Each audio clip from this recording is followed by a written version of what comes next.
मैं कभी कभी हैरान हूं कि हमारे बड़े बड़े नेता लोग एयरपोर्ट पे जाते हैं और अगर कोई उनको चेक करता है ना तो उनकी आंखें लाल हो जाती है। हमको चेक करते पहचानते नहीं हो। सुबह शाम टीवी में हम ही तो होते हैं। मैं हैरान हूं साहब। मैं मेरी जमात से शुरू करना चाहता हूं। हमारे एक नेता थे, परिचित मित्र थे अच्छे, उनको बहुत बुरा लगता था। एयरपोर्ट पे कभी निकलते थे और सिक्योरिटी चेक होता था तो उनको बहुत बुरा लगता था और वो पता नहीं लाल पीले हो जाते थे और पूरे विमान में उतरने तक वो ठीक नहीं होते थे।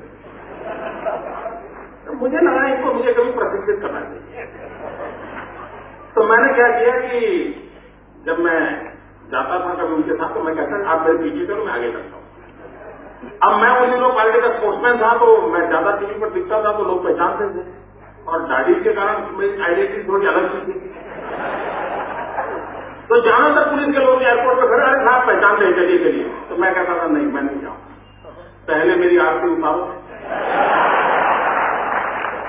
मेटल स्टेशन घुमाते हैं ना।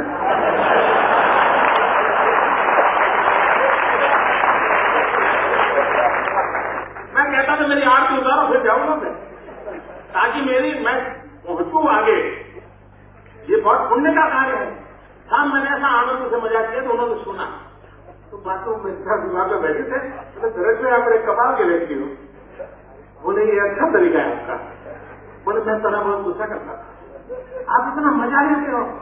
मित्रों, मेरी सब नागरिकों से प्रार्थना है, सिक्योरिटी में हमने सहयोग देना है।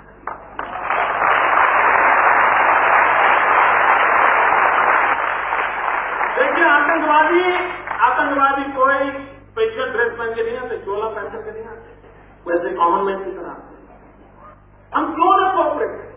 और मेरी मीडिया के मित्रों को भी प्रार्थना है कि इस देश में लोग मर रहे हैं, क्यों न हम लोगों को शिक्षित करने में सहायता करें। मुझे याद है, मुझे ज्यादातर गाली इसलिए पड़ती है कि मैं सिक्योरिटी की व्यवस्थाओं की ओर आग्रही बनता हूं और मैं कहता हूं जरा भाई चेक होना चाहिए, इसको क्या है होना चाहिए। लेकिन कभी कभी मीडिया के लोग बहुत गालियां देते हैं, हे मोदी के यहां ऐसा हुआ, उधर गए थे तो लोगों को ऐसे चेक किया गया, महिलाओं की बैग तक खोली गई, पता नहीं क्या कुछ नहीं देते।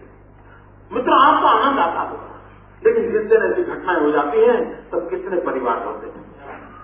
मुझे मीडिया के मित्रों को सलाह देने में आया नहीं, मैं सिर्फ प्रार्थना करना है। क्या इन नागरिकों को प्रशिक्षित करने में आप सहयोग कर सकते हैं? मित्रों, मैं एक प्रकार से विजय साहब की भी मदद कर रहा हूं।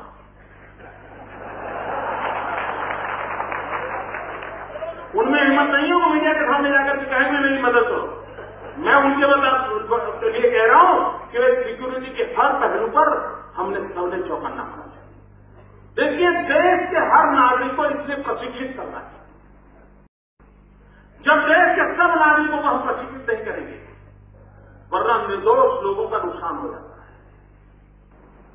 आवश्यक है हमने इसको कोऑपरेट करना चाहिए।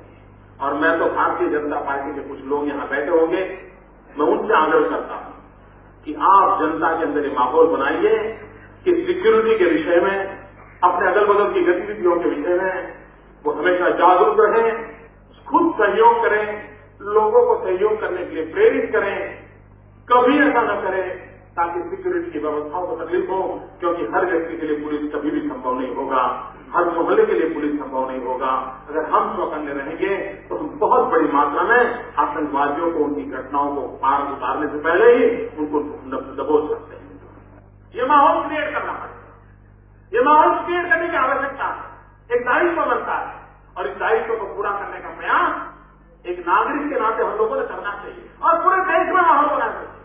और इसलिए मैंने उदाहरण मेरे से दिया कि एयरपोर्ट जाते हैं हम राजनेताओं को लगता है कि हमारी बैग तो मित्र पार्लियामेंट के अंदर बहस की थी एमपीओ ने कि हम सब लोग जाते हैं हमारी बैग क्यों घुट जाती है। क्यों भाई, हिंदुस्तान के हर नागरिक की इतनी व्यवस्था होनी चाहिए, सबने सहयोग करना चाहिए। अगर सब लोग सहयोग करेंगे तो हिंदुस्तान की इतनी सारी व्यवस्था में हम सहयोग करेंगे। मित्रों, मैं सिर्फ आलोचना करने के लिए नहीं आया, मैं एक जिम्मेदारी के साथ कह रहा हूं, कानूनी व्यवस्थाएं होनी चाहिए। मुझे और ज्यादा बोलना है क्या?